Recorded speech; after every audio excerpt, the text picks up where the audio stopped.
My name is Scot Esdaile. I am the state president of the Connecticut NAACP, and I'm also the member of the National Board of Directors of the NAACP.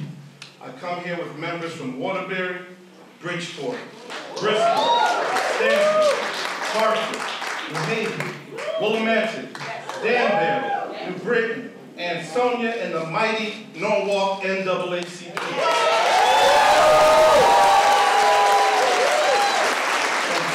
Students from all across the state. I'd like to thank all of the members for coming out, but I'd like to say this very quickly, but I need to make sure that everything is clear to the Norwalk Board of Ed before I leave. Today, two quotes from Dr. Martin Luther King have a significant meaning. Number one is the ultimate measure of a man is not where he stands in moments of comfort and convenience, but where he stands at times of challenge and controversy. Today is a time of challenge and controversy.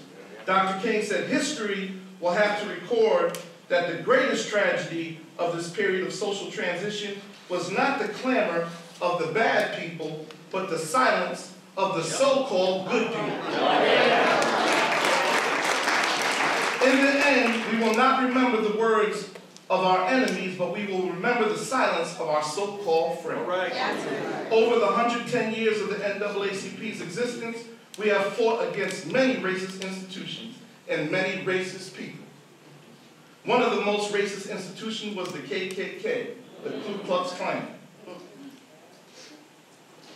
At the KKK's peak, their membership exceeded 4 million people nationwide, with members in the South and in the North. Who were these people and what was their mission? They were politicians, law enforcement, businessmen, elected officials, powerful white people with influence, lawyers, merchants, physicians, educators, and even ministers.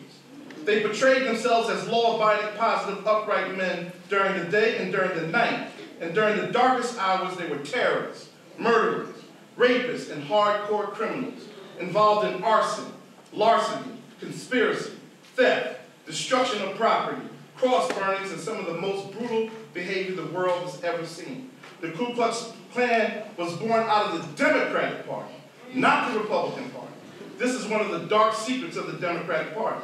The KKK's mission was to surge racist activity, bombing black students in black schools and churches, and carrying out violence against black and white activists that were mobilizing against white supremacy. They had an invisible empire organized around terror and violence, white privilege, white economics, white arrogance, and white power. Today we are reviewing an email from a powerful white Democrat in very powerful position.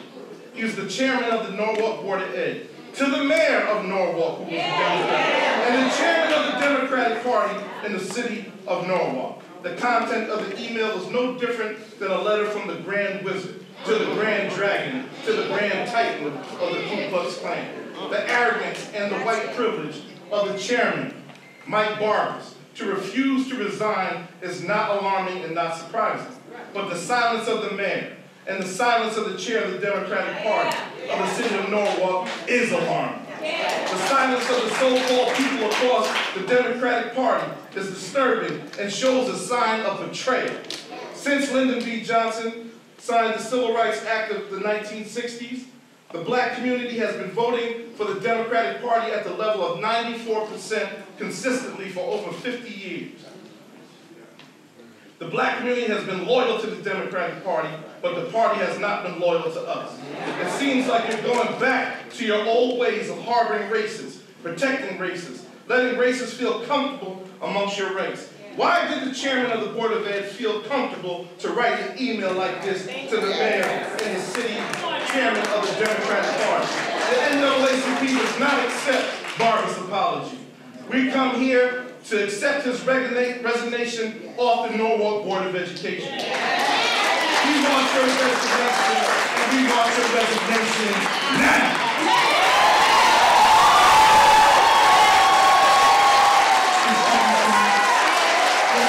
I'm not finished. He ain't finished. I ain't finished.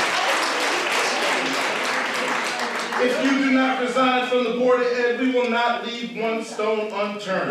We will keep organizing against you. We will not stand by and let the Democratic Party protect you as a racist and your racist ways. This is not a moment, this is a movement. We plan on setting up shop in Norwalk and keep you designed off the board in every way, shape, form, and fashion. We will not stop. We will call on every U.S. Senator for the state of Connecticut, every U.S. Congressman, the heads of the state Democratic Party. Yes, and also State Senator Bob Duff, the majority leader of the state of Connecticut, who also represents the Democratic Party. We will call all the Democrats on the national level. We will get rid of you whether you like it or not.